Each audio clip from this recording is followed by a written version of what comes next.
सो mock test एक ऐसा topic है या ऐसा चीज़ है जिस पे हर कोई बोलता है कि आप कोई भी कॉम्पिटिटिव एग्जामिनेशन की तैयारी कर रहे हो या प्रिपरेशन कर रहे हो तो आप मॉक टेस्ट ज़रूर दीजिए।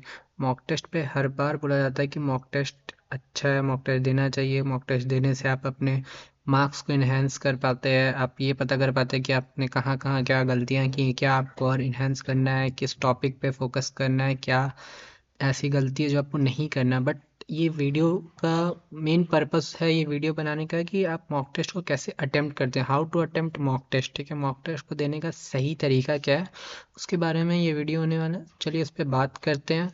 ठीक है, सो इस पर मैं ज़्यादा नहीं, बस 3 पॉइंट आप लोगों को बताऊंगा। जो 3 पॉइंट वो मेन इंपॉर्टेंट 3 पॉइंट है जिस पे आप अगर फोकस करें तो आप अच्छे से अपने मॉक टेस्ट को दे सकते हैं। तो चलिए बात करते हैं हमारा वो 3 पॉइंट क्या है। तो देखिए की पॉइंट हमारे कुछ की पॉइंट है कि देखिए आप कोई भी जब आप मॉक टेस्ट दे रहे हैं ना, आप किसी भी एग्जाम की प्रिपरेशन कर रहे हो, कोई भी कॉम्पिटिटिव एग्जामिनेशन की मॉक टेस्ट देने टाइम आपको कुछ ऐसी चीज़ है जिनका ध्यान रखना होगा। जैसे क्या, प्रॉपर टाइम ड्यूरेशन। देखिए आप जब मॉक टेस्ट देने बैठे तो आप प्रॉपर टाइम ड्यूरेशन में मॉक टेस्ट दीजिए। ठीक है, जितने घंटे की आपकी ओरिजिनल पेपर होगी वो उतने टाइम का आप मॉक टेस्ट स्लॉट लगाइए एंड उतने टाइम पे आप प्रॉपर मॉक टेस्ट दीजिए चेयर टेबल पे बैठ के। ठीक है, अगर आपके पास सिस्टम है, पीसी है, लैपटॉप है, देन आप उस पर आराम से बैठ के दीजिए। और ट्राई कीजिए कि जितना टाइम आपका मॉक टेस्ट का है ना उसके बीच में आप उठे ना। एटलीस्ट अगर आप मॉक टेस्ट चालू कर दिए देन जब तक आपका मॉक टेस्ट कंप्लीट नहीं हो जाता, सबमिट नहीं हो जाता, आप बैठिए। उससे क्या होगा कि जब आप ओरिजिनल एग्ज़ाम में बैठेंगे ना तो आपको वो प्रॉपर आपका हैबिट बना रहेगा कि आप 2 घंटे, 3 घंटे, 1 घंटे, जितने भी टाइम का एग्ज़ाम है आप उतना देर प्रॉपर बैठ के एक बार में बैठ के आप एग्ज़ाम दे पाएंगे फोकस मोड से। ठीक है, देन नेक्स्ट इंपॉर्टेंट पॉइंट क्या है, रीड ऑल क्वेश्चन। देखिए टेस्ट में मान लीजिए आपके 100 क्वेश्चन है, 75 क्वेश्चन है।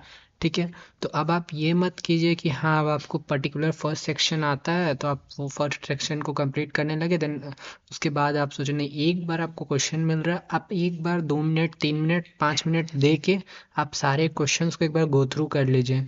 उससे आपको क्या फ़ायदा होगा ना, जब आप ये करेंगे तो आपको ये पता चल जाएगा कि हाँ किस किस टाइप के क्वेश्चंस आपसे पूछे गए हैं, इसमें से कितने क्वेश्चंस आपको आते हैं।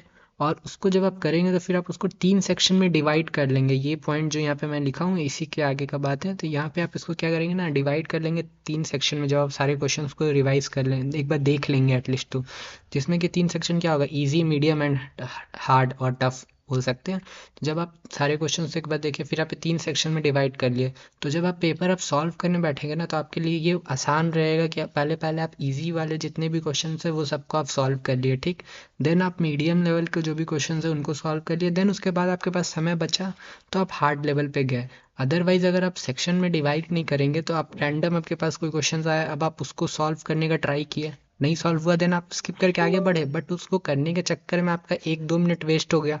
जो कि आपका कुछ ऐसा क्वेश्चन भी होगा जो कि आपको आता होगा, बट वहाँ पे वो आपका समय नहीं मिल पाएगा आपको, जिसकी वजह से आपको नहीं कर पाएंगे। सो ये सब चीज़ का आपको ध्यान रखना होगा और इसीलिए आपको एक बार सारे क्वेश्चंस को गो थ्रू करना बहुत ज़्यादा इंपॉर्टेंट है। देन एक और क्या पॉइंट है, मेक योर ओन प्लान।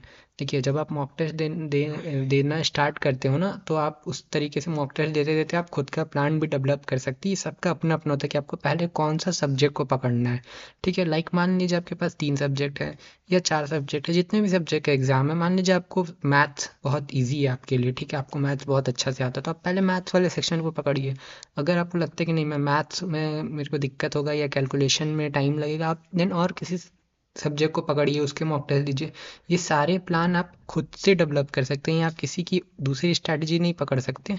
आप खुद अपना मॉक टेस्ट देके ये इन्हेंस कर सकते हैं, ये प्रैक्टिस कर सकते हैं कि आपको पहले कौन सा सेगमेंट, कौन सा चैप्टर, कौन सा सब्जेक्ट आपको पहले उसके क्वेश्चंस लगाने हैं। ठीक है, देन आगे बात करते हैं मोस्ट इंपॉर्टेंट। देखिए मॉक टेस्ट दे दिए, मॉक टेस्ट देने का जो जो इंपॉर्टेंट पॉइंट था वो मैंने बता दिया। अब बात करते हैं कि मार्क्स कैसे बढ़ेगा। मॉक टेस्ट तो दे दिया, सपोज आपके मॉक टेस्ट में x number of amount marks है। ठीक है, अब आपको अगले मॉक टेस्ट में इससे इंक्रीज करना है। अगर इंक्रीज नहीं हुआ तो क्या फ़ायदा मॉक टेस्ट दोबारा देने का या बार बार देने का, अगर मार्क्स इंक्रीज ही नहीं हो रहे, आपको अपनी गलती नहीं पता चल रही, तो आपको अपनी गलती कैसे पता चलेगी।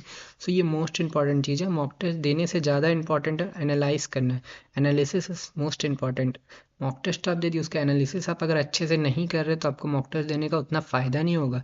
तो एनालिसिस ये एक ऐसा पॉइंट है जो बहुत बहुत बहुत इंपॉर्टेंट है। ठीक है, इसके लिए आपको कुछ करना, कुछ पॉइंट्स का ध्यान रखना होगा। आप जो भी क्वेश्चंस आपके सही हो रहे हैं, ठीक है, जो क्वेश्चन सही हो रहे हैं उसके आप अपने एक लिस्ट बना लीजिए। जो क्वेश्चंस गलत हो रहे हैं वो क्यों गलत हुए उसकी एक लिस्ट बना लीजिए, ठीक है। या क्या आपके कॉन्सेप्ट की वजह से एरर हुआ, या फिर आपको वो आता था कॉन्सेप्ट की वजह से गलत हो गया, या फिर आपको वो नहीं आता था, आप उस चक्कर में तुक्का मारने के चक्कर में उसको गलत कर दिए।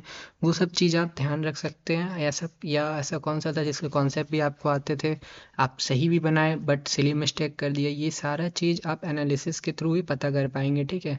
सो इसीलिए आप एनालिसिस को बहुत अच्छे से दीजिए। अगर आपका 2 घंटा का टेस्ट है, या मान लीजिए 3 घंटा का टेस्ट है आपका, तो आप 3 घंटा का मॉक टेस्ट दिए, देन उसके बाद फिर आप कम से कम कोशिश कीजिए कि आप 1.5 आवर देके उसको एनालाइज कीजिए उन पूरे टेस्ट को। और अगर आपका 1 घंटा का कॉम्पिटिटिव एग्जामिनेशन का कोई आप मॉक टेस्ट दे रहे हैं, तो आप उसको 1 घंटा मॉक टेस्ट दिए, देन 1 घंटा फिर आप उसको एनालाइज करने में दीजिए कि आपने कहाँ क्या क्या गड़बड़ की, ठीक है। इसी वजह जब आप एनालाइज करेंगे ना, तब फिर जब आप दूसरे मॉक टेस्ट देंगे उसमें आपका मार्क्स ऑटोमेटिकली पहले वाले से इंक्रीज होगा। सो होप सो आपको ये वीडियो पसंद आया होगा। Then all the best for your upcoming examination, and thank you so much, and subscribe the channel. तब तक के लिए ओके बाय।